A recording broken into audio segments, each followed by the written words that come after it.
Il n'y a rien de bon dans la majeure partie de leurs conversations secrètes, sauf si l'un d'eux ordonne une charité, une bonne action ou une conciliation entre les gens. Et quiconque fait cela, cherchant l'agrément de Dieu, nous lui donnerons une récompense énorme. Quiconque se sépare du messager, après que la guidance est manifestée à lui, et suit une voie autre que celle des croyants, alors nous le détournerons comme il s'est détourné, et le précipiterons dans la gêne. Quel détestable devenir. Inna Allah la yaghfiru an yushraka bihi wa yaghfiru ma duna dhalika liman yasha wa man yushrik billahi faqad dhalla dhalalan ba'ida in yad'una min dunihi illa inathan wa in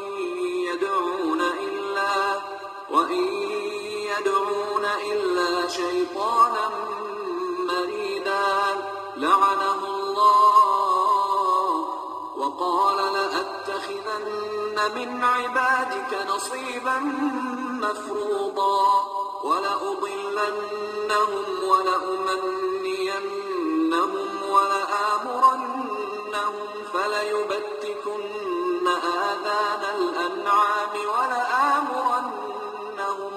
ولآمرنهم فليغيرن خلق الله ومن يتخذ الشيطان وليا من دون الله فقد خسر خسرانا مبينا. Certes, Dieu ne pardonne pas qu'on lui attribue des associés. À part cela, il pardonne à qui il veut. Quiconque attribue des associés à Dieu s'égare d'un égarement profond. Il n'invoque en dehors de lui que des femelles, il n'invoque qu'un Satan rebelle. Que Dieu le maudisse, celui qui a dit « Je saisirai certainement parmi tes serviteurs une partie déterminée, et très certainement je les égarerai. Je leur donnerai de faux espoirs, je leur donnerai des ordres, et ils fendront les oreilles aux bestiaux. Je leur donnerai des ordres, et ils atterreront la création de Dieu. Quiconque prend Satan pour allié, au lieu de Dieu, est certes voué à une perte évidente.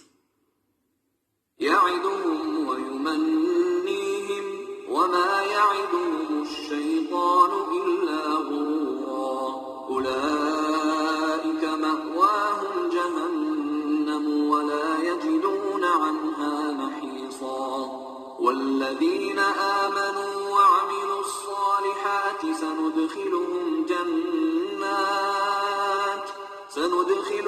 جنات تجري من تحتها الأنهار خالدين فيها أبدا وعد الله حقا ومن أصدق من الله قيلا.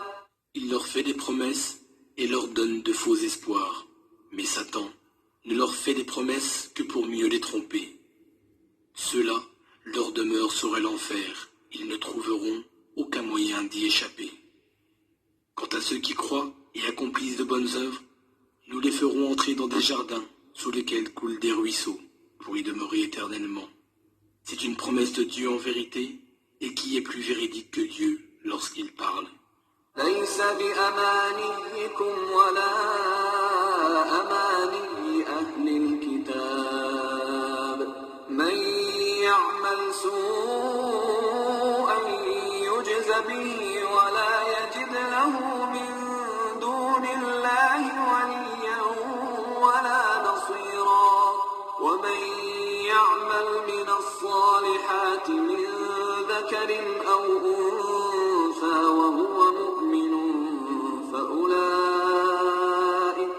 فأولئك يدخلون الجنة ولا يظلمون نقيرا ومن أحسن دينا ممن أسلم وجهه لله وهو محسن واتبع ملة إبراهيم حنيفا واتخذ الله إبراهيم خليلا ولله ما في السماوات وما في الأرض وكان الله بكل شيء محيطا. Cela ne dépend ni de vos désirs, ni des désirs des gens du livre. Quiconque fait un mal sera rétribué en fonction de ce mal. Il ne trouvera contre Dieu ni allié ni secoureur. Quiconque, homme ou femme, accomplit de bonnes œuvres tout en étant croyant, voilà ceux qui entreront au paradis. Ils ne seront point lésés, fût-ce d'une pellicule de noyau de date.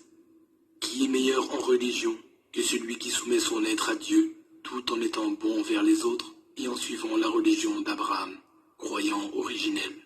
Or, Dieu a lui-même choisi Abraham comme ami intime. À Dieu appartient tout ce qui est dans les cieux et sur la terre. Il cerne tout par son savoir. Assalamu alaikum wa rahmatullahi wa barakatuh. Que la paix soit sur vous ainsi que la miséricorde et la bénédiction. Le prophète Mohammed sallallahu alayhi wa sallam, qui a été envoyé comme miséricorde pour l'humanité, pour l'univers, est le dernier messager qui a été annoncé par l'avant-dernier messager, Jésus, Isa alayhi salam, que la paix soit sur vous, qui avait annoncé donc l'avènement d'un dernier messager qui sera le sceau de la prophétie envoyée pour toute l'humanité. Le prophète Mohammed sallallahu alayhi wa sallam nous dit: encouragez le bien et interdisez le blâmable, jusqu'à ce que vous voyiez que l'avarice est loi, que les désirs sont assouvis, que ce bas monde est préféré à l'au-delà, et que chacun est infatué de son opinion. À ce moment-là, occupez-vous de vous-même et fuyez le public. Des jours pénibles viendront après vous. Vivre à cette époque nécessitera pour les musulmans une patience équivalente à celle qu'il faut pour tenir du charbon ardent dans la main. Quiconque à ce moment-là sera capable d'avoir cette patience recevra la récompense de 50 personnes. Subhanallah, rapporté par Al-Tirmidhi. Nous constatons dans ce hadith magistral d'une profondeur inouïe que nous sommes en plein dans cette époque. Subhanallah. Nous sommes en plein dans cette époque. Les désirs sont assouvis, Dunya, ce bas monde est préféré à l'au-delà, l'avarice est loi, et que chacun est infatué de son opinion.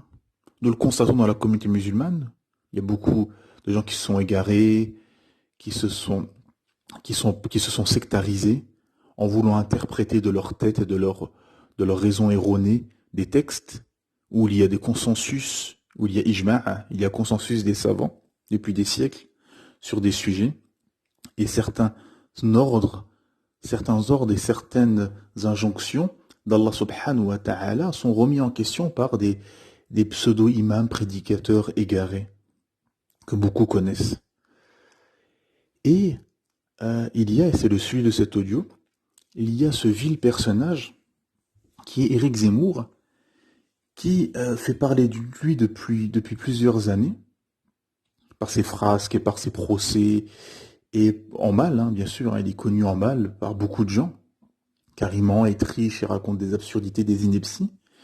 Et ça s'est accéléré ces derniers mois, ces dernières semaines, où il a propagé, et il propage encore aujourd'hui, des mensonges. Car en ce moment, beaucoup parlent de lui, c'est un peu l'actualité qui est un peu bouillante aussi, parce que il y a ce suspense, est-ce qu'il va se lancer dans cette farce électorale, où on sait qu'il y a un système derrière, et des lobbies, et des intérêts, donc le pire qui sera au pouvoir n'aura aucun pouvoir et aucun impact. Donc voilà, c'est pour ça que les Français, les gens de manière générale ne votent plus, car ils savent qu'il y a derrière des mafias, des lobbies, des intérêts, des familles richissimes, des entreprises, des multinationales qui sont derrière tout ça, et que les candidats sont présélectionnés, et que derrière, peu importe qui sera au pouvoir, il devra se soumettre à la doxa et au système transhumanisme mondial, et suivre le cap qui est le cap le cap justement de ce système. Et ce vil personnage ment et triche, parce qu'on peut se tromper une ou deux fois, c'est arrivé, mais lui c'est plus se tromper, c'est plus des erreurs, il est obstiné, il est obstiné à vouloir combattre l'islam, en fait. D'où ces ambiguïtés, islam, islamisme. Donc le mot islamisme, on ne le connaît toujours pas. On ne connaît toujours pas la définition du mot islamisme, islamiste, etc. Qui n'existe pas dans le vocabulaire arabe et qui n'existe même pas dans le monde arabo-musulman. Dans le monde arabophone, il n'existe pas. C'est des mots qui n'existent pas. C'est des mots inventés par l'Occident pour discréditer en fait les musulmans qui appliquent le Coran et la Sunna. Donc du moment que tu appliques le Coran et la Sunna, que tu appliques l'islam authentique, pardon, excusez-moi, tu es taxé de radicalisme, islamiste, etc., etc. Tous des mots fourre-tout qui ne veulent rien dire en fait. Il n'y a aucune définition. Vous allez prendre 10 personnes, vous leur demandez qu'est-ce que veut dire ces mots. Chacun aura sa vision. Chacun aura sa version de sa définition de ces piètres mots qui ne veulent rien dire. Mais malheureusement, dans ces mots qui sont des piètres mots, il y a un mot honorable et immense qui est l'islam en fait, en priorité. Donc on veut associer la législation, la religion d'Allah subhanahu wa ta'ala à des bassesses et à des accusations fallacieuses justement pour discréditer et pour faire peur. Pour faire peur et pour déranger. Et ce vil personnage dit des mensonges et des inepties énormes. Par exemple, il lance ses ambiguïtés sur les deux Corans. Le Coran de Médine, le Coran de la Mecque, que le prophète sallam était pacifique à la Mecque et qu'à Médine c'est devenu un chef de guerre, etc. Tout ceci, vous savez, quand vous étudiez Sira Nabawi, c'est ce qu'on pourrait, c'est la chronologie justement des événements et toute la vie du prophète sallam, ce qu'on pourrait traduire par biographie. Certains traduisent par biographie, ça se rapproche, mais c'est à la Sira Nabawi, donc la vie du prophète Mohammed sallallahu alayhi wa sallam, la chronologie, les événements, etc. Si tu n'as pas étudié Sira Nabawi, tu ne peux pas t'exprimer, comme disait un cheikh, tu ne peux pas t'exprimer sur le prophète Mohammed sallallahu alayhi wa sallam, paix et bénédiction, si tu n'as pas étudié un minimum la Sira du prophète Mohammed sallallahu alayhi wa sallam. Car tu ne peux pas comprendre. Car on peut prendre un échantillon de la vie du prophète sallam et en faire une conclusion. Ah ouais, mais il est comme ci, il est comme ça, je ne sais. Non, il y a une chronologie, il y a des événements. Donc ces ambiguïtés sont facilement réfutables pour quelqu'un qui a étudié un minimum l'islam, même pas la science, juste l'islam tout simplement. C'est facilement réfutable et il n'y a jamais personne en face de lui pour le réfuter.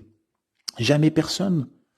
On invite de piètres personnages, aussi ce ne sont que des pâles copies que ce vil personnage, et il peut débiter, raconter toute ineptie, et c'est ce qu'en font les médias.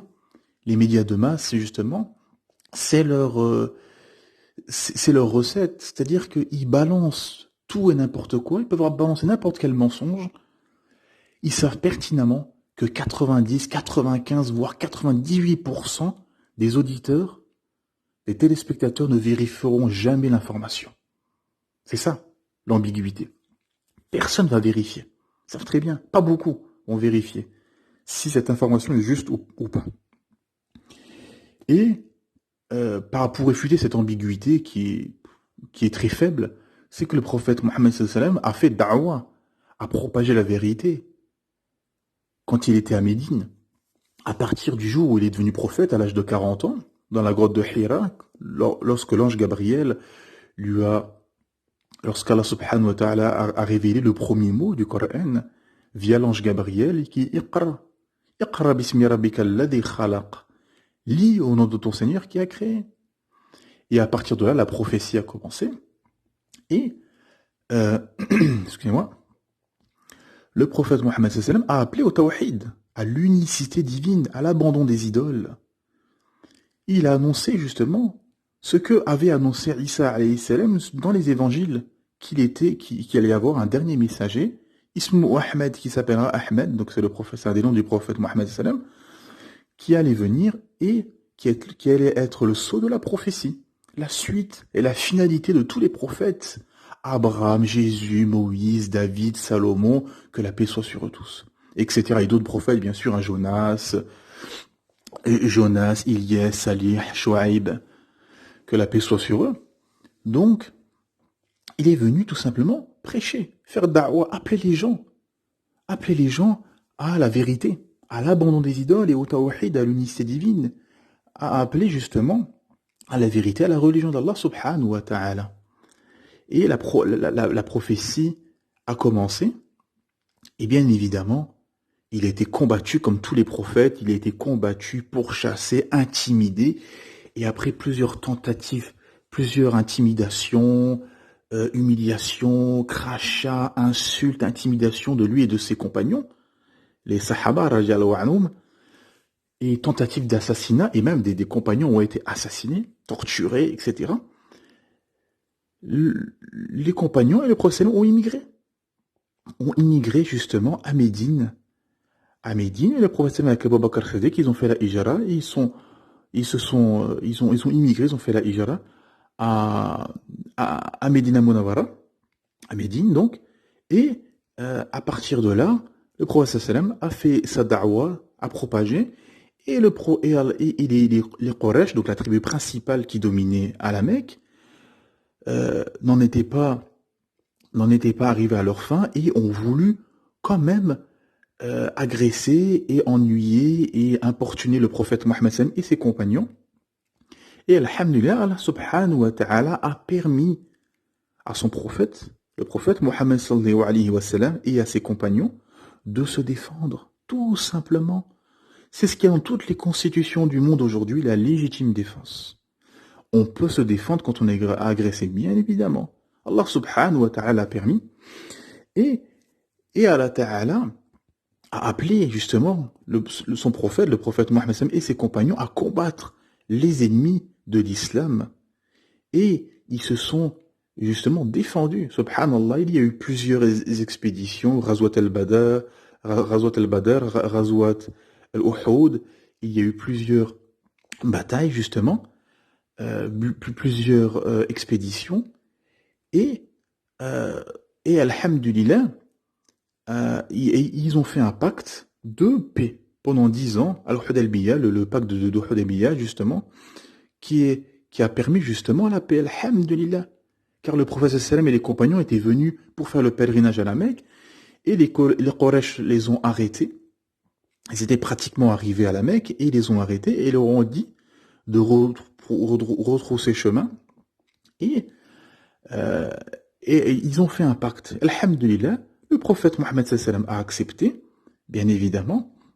Bien sûr, l'histoire est longue, etc., mais je vous résume à peu près, donc, ce qui s'est passé, et le prophète sallam a accepté, alhamdulillah, et les Quraysh leur ont dit, et vous repartez. On fait ce pacte, et vous repartez, et vous ne faites pas le pèlerinage, vous ne faites pas le hajj. Et là, le prophète a accepté, alhamdulillah. Et en partant, Omar, radiallahu anhu, qui est devenu après le deuxième calife de l'islam, et était en colère, était fâché, et a demandé au prophète, mais pourquoi, etc., pourquoi nous faisons pas le hajj, pourquoi nous repartons, etc., pourquoi as-tu accepté, etc. Et le prophète n'a pas répondu. Donc ce Omar s'est ravisé, revenu et s'est excusé. Et le prophète lui a dit qu'il n'a pas répondu parce qu'il recevait la révélation en même temps, subhanallah. Parce que quand le prophète Mohammed recevait la révélation, ses femmes et les compagnons témoignaient qu'il devenait rouge, qu'il transpirait, comme le prophète m'a raconté, que c'était comme un têtement de clochette, que c'était pénible quand il recevait la révélation, car c'était lourd. Allah Ta'ala dit dans Surat Muzammil, nous allons te révéler des paroles lourdes, très importantes, subhanallah, énormes. Et quand il recevait la révélation, le prophète était dans un état second, dans un état de transcendance. Il était rouge, les compagnons, ses femmes ont témoigné qu'il était rouge, qu'il transpirait, voilà. Il était dans un état second, subhanallah, car il recevait la révélation des 7 cieux. Allah subhanahu wa ta'ala du 7e ciel faisait descendre la révélation via l'ange Gabriel.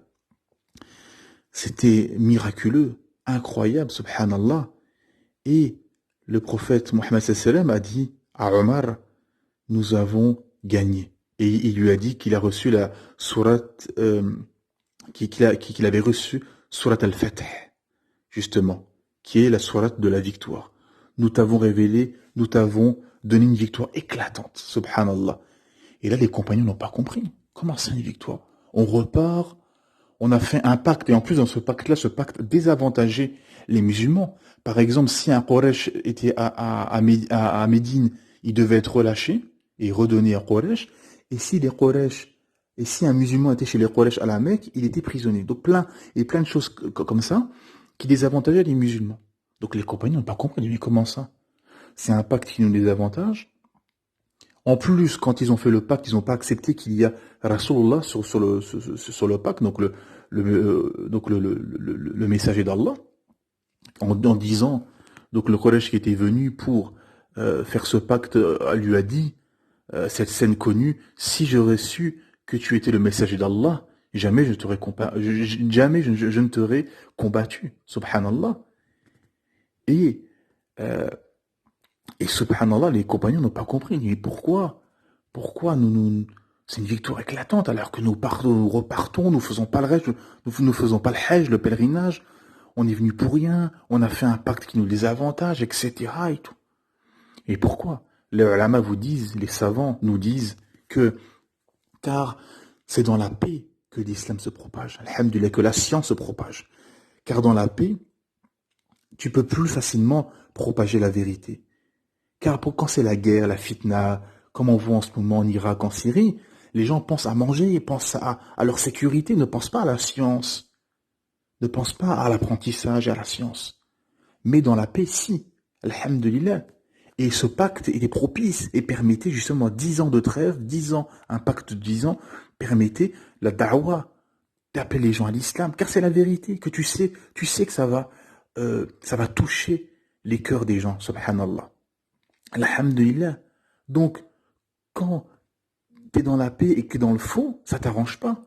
C'est pour ça que souvent on dit, les États, diviser pour mieux régner, les États mettre la zizanie dans leur peuple pour mieux régner, etc. Car quand tu es dans le faux, quand tu es un tyran, que tu as un système tyrannique, corrompu et que tu es dans le faux, justement, tu vas utiliser tous les coups, des coups bas pour te maintenir au pouvoir, malheureusement.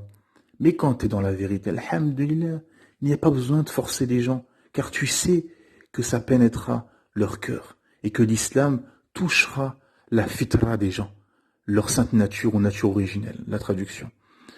Et c'est ce qui se passe justement. Et c'est pour ça que les médias s'excitent et que tout le monde a peur et panique, car ils voient que les jeunes maghrébins ou africains reviennent à la religion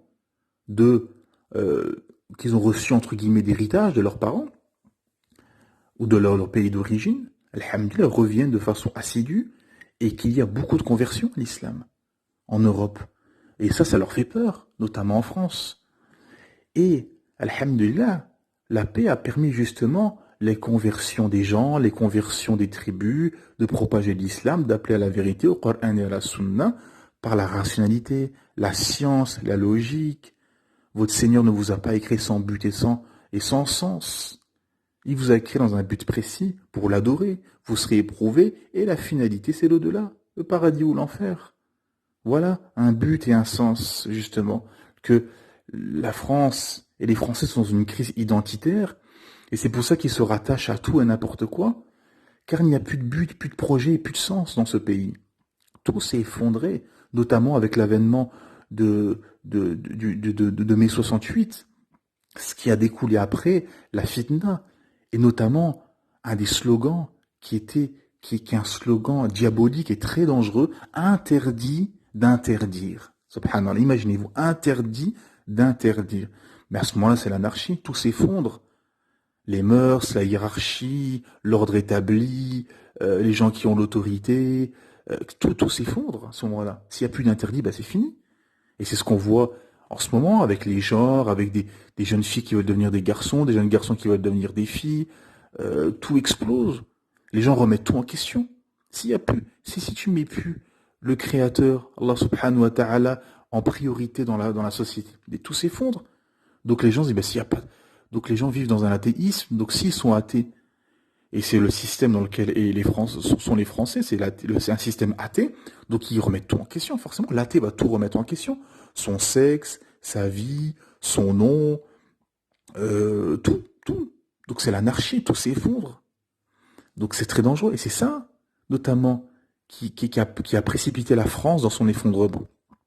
Et pas les étrangers comme ce système et comme ce vil personnage d'Éric Zemmour appelle en disant c'est à cause des étrangers, des migrants, etc., etc. Si ton pays s'effondre, monsieur Éric, si votre pays s'effondre, c'est uniquement la faute des dirigeants depuis 40-50 ans qui ont poussé à la fitna, au trouble et à tout cette fitna et tous ces troubles dans lesquels la France, dans lequel est la France justement, interdit d'interdire, les LGBT, le mariage homosexuel, l'interdiction de la peine de mort, mais autorisée pour les fœtus innocents, ce qu'on appelle l'avortement, etc., etc. Donc toute cette fitna, tous ces désordres et ces troubles justement, sont dus uniquement, ce sont les dirigeants français eux-mêmes qui se sont tirés une balle dans le pied, tout simplement. Les étrangers n'ont rien fait. Bien sûr, il y a des voyous dans les quartiers, parce que c'est une autre ambiguïté, je vais y revenir, et je finis juste avec cette ambiguïté. Justement, et le prophète sallam a, alhamdulillah, Allah Ta'ala lui a permis de se défendre, et il a pu se défendre, alhamdulillah, et face aux Quraysh. Et les Quraysh n'ont pas respecté le pacte et ont tué des compagnons, justement, ont tué des compagnons, et à ce moment-là, la trêve s'est arrêtée, alhamdulillah, et Abu Sofyan, donc je vous résume, donc Abu Sofyan, qui n'était pas encore converti à l'islam, qui était le chef de la Mecque, a accepté de se rendre finalement, de rendre la Mecque au prophète sallam et aux compagnons, et ils sont venus, alhamdulillah, et il est rentré, le prophète sallam est rentré à la Mecque, tête baissée, il s'est humilié, il était tout humble devant Allah subhanahu wa ta'ala, et il est rentré tête baissée, et même des gens lui ont dit, mais pourquoi comment dire, on t'a l'air triste. Il a dit, le prophète a dit simplement, c'est Allah subhanahu wa ta'ala c'est grâce à Allah subhanahu wa ta'ala qu'on a pu revenir à la Mecque. Alhamdulillah, les louanges sont à Allah, en gros. Voilà, pour résumer, alhamdulillah, c'est pas comme les tyrans qui rentraient dans leur palais ou dans leur royaume ou dans les terres conquises. Ils rentraient avec des lions, des esclaves au bout des chaînes, en criant orgueilleusement, etc. Et tout ça, non, abadan. Ça, ce n'est pas le comportement et le noble comportement des prophètes, et notamment du prophète Mohammed sallallahu alayhi wa sallam, qui est rentré humble, tout simplement, et qui a fait un discours et qui a dit à tous les gens de la Mecque, vous m'avez insulté, intimidé, tentative d'assassinat, vous m'avez fait tout ça, et je vous pardonne. Subhanallah. Et le prophète Mohammed sallallahu alayhi wa sallam leur a pardonné tous sans exception. Et ça, on vous le dira jamais dans les médias. Il est rentré, il n'y a jamais eu de règlement de compte, de vengeance. Car le prophète Mohammed sallallahu alayhi wa sallam était là comme miséricorde et pour propager l'islam. C'était pas un but pour les poussières de dunya ou pour justement gagner un trône ou je ne sais quoi. Et d'ailleurs, il y a une histoire où les Quraysh ont envoyé un des leurs qui était qui était un Quraysh qui était justement très versé dans les poèmes et dans la poésie et tout. Et il est arrivé voir le prophète Mohammed sallallahu alayhi wa sallam et il lui a dit, on te donne tout. On te donne tout, on fera de toi notre émir, notre roi, on te donnera tous nos trésors, toutes les femmes que tu veux, tout ce que tu veux, on te donnera. Mais une seule chose, arrête ta prédication, arrête l'islam. Subhanallah. Et le prophète Mohammed sallallahu alayhi wa sallam, et c'est là ce que les savants nous disent, justement, comme leçon, le prophète lui a demandé, as-tu fini? Il a dit oui.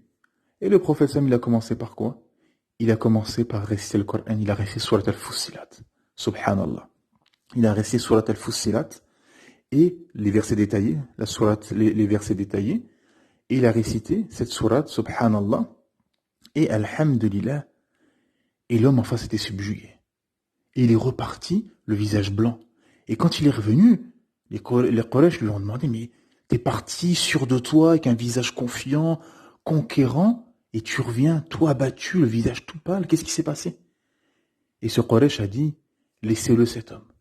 Laissez le prophète Mohammed sallallahu alayhi wa sallam. Laissez le prophète, ce n'est pas un magicien, ce n'est pas un sorcier. Il était subjugué, et malgré tout, malgré qu'il était touché, imaginez-vous, le prophète Mohammed qui vous récite le Coran, c'est incroyable. Aujourd'hui, on vous dit, ce récitateur, regarde comment il récite le Coran. Alors imaginez-vous, le prophète sallallahu alayhi wa sallam, il était subjugué, et malgré tout, il est mort mécréant. Il ne s'est jamais converti à l'islam. Subhanallah, imaginez-vous. Et le prophète, quand il est rentré à la Mecque, il a pardonné à tout le monde. Il a pardonné à tout le monde, à tous les habitants de la Mecque, alhamdulillah, et il les a laissés en paix, alhamdulillah. Ils se sont défendus quand ils devaient se défendre, et en plus, quand il y a la guerre, le prophète a mis des règles. On ne touche pas aux femmes, on ne touche pas aux enfants, on ne touche pas aux vieillards, on ne touche pas aux animaux, on ne touche pas à la végétation, aux arbres, aux palmiers, etc. On s'attaque à l'homme armé, tout simplement, subhanallah. Et, alhamdulillah, et regardez aujourd'hui, les pays en plus occidentaux, soi-disant, qui vont dans certains pays, soi-disant, pour les droits de l'homme, la démocratie, la liberté, blablabla, ils jettent des bombes de plusieurs tonnes et ils détruisent tout le monde. Les innocents, les femmes, les enfants, les vieillards, les animaux, la végétation, même la terre, elle est pourrite pendant des années. Avec les fragments de produits chimiques, des bombes qui ont été envoyées. Donc, il ne faut pas venir donner des leçons, justement, ou parler du respect des femmes ou des enfants quand on jette des bombes de plusieurs tonnes sur des femmes et des enfants. Subhanallah. En Irak, en Syrie, en Libye, au Vietnam, au Japon, et la liste est non exhaustive. Et donc voilà, donc le prophète sallam n'était pas, il n'y a pas deux Corans, il y a une chronologie d'événements, subhanallah, tout simplement, et il faut comprendre, et il faut étudier, et il faut de la science, et ce dont est défaillant ce pauvre Éric Zemmour, miskin. Il n'a pas de science, justement, et il ne comprend pas. Il prend des versets, il les tord, et il les ramène à sa sauce, et il les sort selon ses passions, justement, sans argument, sans rien, sans tafsir, sans exégèse, sans le contexte de révélation. Pourquoi ce verset est révélé? Dans quel but? Dans quel sens? Il prend un verset hors contexte. Donc il accuse les gens il accuse les journalistes qui prennent justement de ses propos sur un discours en disant regardez ce qu'il a dit, mais tu fais la même chose, Eric. Tu prends un verset hors contexte, en français en plus, et tu dis voilà, regardez ce qu'a dit Dieu, donc ça veut dire ça. Et ça, c'est pas de la science, hein. Il y a les tafsirs, et il y a les gens de science qui ont écrit, il y a plein de koutoub, plein de livres de tafsir, d'exégèse, qui expliquent chaque verset. Pourquoi ils ont été révélés, dans quel but, dans quel sens, pourquoi. Chaque verset a un but, a un sens et a un contexte de révélation, subhanallah, dans le Coran. Chaque verset. Et il y a la sunna qui explique le Coran et qui est tout un mode de vie. Alhamdulillah. Et c'est pour ça qu'Allah Ta'ala nous dit, si vous ne savez pas, demandez aux gens de science. Demandez aux gens du rappel, les gens de science, subhanallah. Car ce sont les gens de science qui vont t'expliquer pourquoi ce verset, comment, etc. Tout simplement. C'est comme ça que la science peut se propager. Il y a beaucoup de gens qui se convertissent et qui ne comprennent pas des versets, qui demandent aux gens de science pourquoi ce verset. Et quand on leur explique, ils comprennent. Ah oui, maintenant je comprends mieux, etc. Et tout simplement. Tu ne peux pas prendre toi-même un verset traduit en français et dire, regardez, c'est ça l'islam. Non, c'est de l'ignorance. C'est de l'ignorance. Et c'est de l'hypocrisie totale. Et c'est inaudible. Ça ne veut plus rien dire, ce n'est plus de la science, c'est du graphisolage et c'est de l'ignorance totale. Et il y a une autre ambiguïté sur les banlieues. Soi-disant, les banlieues seraient aux mains des islamistes. Bon, comme j'ai dit au début, le mot islamiste, on ne sait toujours pas ce que ça veut dire, mais seraient aux mains des islamistes, de musulmans, je ne sais quoi, etc. Alors écoutez très bien ce que je vais vous dire. Les banlieues, depuis 40-50 ans, avec la complaisance des politiques, sont aux mains des mafias, des trafiquants en tout genre et des voyous, tout simplement. Et en plus, ces voyous qui sont dans ces banlieues et qui propagent la terreur, justement, dans ces banlieues, et c'est vrai, malheureusement, beaucoup, voire la majorité, sont sont des Africains, des Maghrébins, voilà, des étrangers. C'est vrai, faut avouer, et c'est normal, parce que la majorité sont étrangers dans ces banlieues. Donc, ces voyous ont pris comme modèle le modèle occidental, notamment américain. Sexe, drogue, rock'n'roll, rap, trafic, prostitution, pornographie, etc., etc. Voilà, iyadou billah. Ils ont pris ce modèle-là et ils sont tout simplement des caricatures de l'Occident. Tout simplement. Car tout ce que font les gens dans les banlieues, les voyous, pas tous, hein, bien sûr, tout le monde ne sont pas, la majorité ne sont pas des voyous dans les banlieues des trafiquants, bien sûr. Mais les voyous n'ont rien à voir à l'islam, sont aux antipodes de l'islam. Même s'ils disent des mots qui peuvent paraître de l'islam, ils n'ont rien à voir. Tout simplement. Et surtout, globalement, les banlieues sont aux mains des mafias et des trafiquants. Et rien à voir aux islamistes, je ne sais quoi, etc. Et d'autres piètres journalistes. D'autres piètres journalistes ont répété ces inepties bêtement. Oui, les banlieues sont aux mains des islamistes, etc. Alors on ne sait toujours pas ce que veut dire le mot islamiste. Et les banlieues sont aux mains des trafiquants et des mafias, tout le monde le sait, avec la complaisance des politiques, ils laissent faire. Parce que quand il y a une inondation dans une pièce ou dans un appartement, on n'enlève pas l'eau. D'abord, on colmate la brèche, on regarde où est le trou, où est la fuite, et on colmate la brèche, on empêche que l'eau coule, ensuite on enlève l'eau. Donc là, c'est pareil. Les trafiquants, les trafics d'armement et de drogue, on arrête ça à la frontière, parce qu'on sait d'où vient. Les armes viennent souvent d'Europe de l'Est, et les drogues viennent du nord et du sud à la frontière espagnole, et au nord à la frontière Belgique-Luxembourg. Donc on coupe les problèmes à la frontière, ce sera déjà un début déjà. Mais en tout cas, pour réfuter cette ambiguïté qui est très faible quand même, c'est quand même très faible, les banlieues, sont aux mains des mafias, des trafiquants, des voyous qui mènent qui font la terreur justement. La terreur malheureusement, qui propage la terreur de ces pauvres habitants qui habitent avec eux malheureusement. Ensuite aussi, comme autre ambiguïté, il parle de l'inégalité dans l'islam, il parle des femmes, de toutes ces ambiguïtés habituelles, ces piètres et ces faibles ambiguïtés et arguments de l'inégalité, etc. Alors en islam, il n'y a pas d'égalité, il y a la justice. La justice, c'est quoi? Je vais vous donner un exemple et vous allez comprendre facilement. Vous prenez un père de famille qui a 3 garçons. Qui ont 10 ans, l'autre 15 et l'autre 20 ans. Et il donne de l'argent de poche à ces 3 garçons. Forcément, l'argent de poche ne sera pas le même. Le petit qui a 10 ans, qui est au collège à côté de la maison, qui mange tous les midis à la maison, aura, par exemple, son père va lui donner 20 ou 30 euros par mois.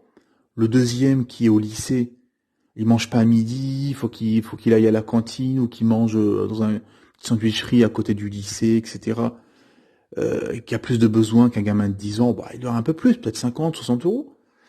Et le troisième qui est à l'université, qui rentre que le week-end, qui doit payer un loyer, etc., une chambre étudiante, etc., il aura un peu plus, peut-être 100, 150 euros, ça dépend les moyens du papa. Donc, ça s'appelle la justice. Eux, dans leur système, donc l'égalité, tout le monde on donne pareil aux 3 gamins. Donc ce père de famille va donner 50 euros au gamin de 10 ans, 50 euros au gamin de 15 ans et 50 euros à l'universitaire qui a 20 ans. Ça n'a pas de sens. On fait jamais ça dans notre vie. Dans notre vie, on n'applique jamais cette inégalité. On applique la justice. Et c'est ce qu'il y a en islam. C'est la justice, subhanallah. Vous voyez? Vous comprenez? En islam, c'est la justice. Chacun a des droits et des devoirs, et pour le bien de la société et pour une cohérence totale. C'est la justice, tout simplement. Alhamdulillah, c'est ça qu'il y a en islam, c'est la justice totale entre les hommes et les femmes, et entre les musulmans et même les non-musulmans qui vivent en terre d'islam, qui ont une protection, leur sang est sacré, et il y a une protection pour les non-musulmans, chrétiens, juifs ou autres, qui vivent sous un état musulman, ils ont une protection, ils ont des droits, ils ont des devoirs, et leur sang est sacré et on n'a pas le droit de les toucher. Subhanallah. Alhamdulillah. Et c'est ça ce qu'il y a en islam. Alhamdulillah, ya Rabbil Alamin. Et voilà. Et il y a plusieurs ambiguïtés. Il ment, il triche sur l'islam et les musulmans. Et il n'y a personne malheureusement qui vient en face de lui. Mais nous, alhamdulillah, qui sommes sur YouTube, nous essayons à plusieurs frères, alhamdulillah, de réfuter ce vil personnage et de réfuter ces ambiguïtés qui sont très faibles en plus, hein, très faibles. Hein. Il suffit d'inviter sur un plateau face à lui une personne qui a un minimum d'islam, qui connaît un peu la chronologie, la sira, les événements, il va le réfuter facilement. Donc il n'y a rien d'extraordinaire. Hein. Donc voilà. Alhamdulillahi Rabbil Alamin. Je vais m'arrêter là pour aujourd'hui. Et je vous dis à une prochaine, Inch'Allah. Merci de m'avoir écouté. Subhanakallahumma wa bihamdik. Ashhadu an la ilaha illa ant. Astaghfiruka wa atubu ilayk. Assalamu alaikum wa rahmatullahi wa barakatuh. Que la paix soit sur vous ainsi que la miséricorde et la bénédiction.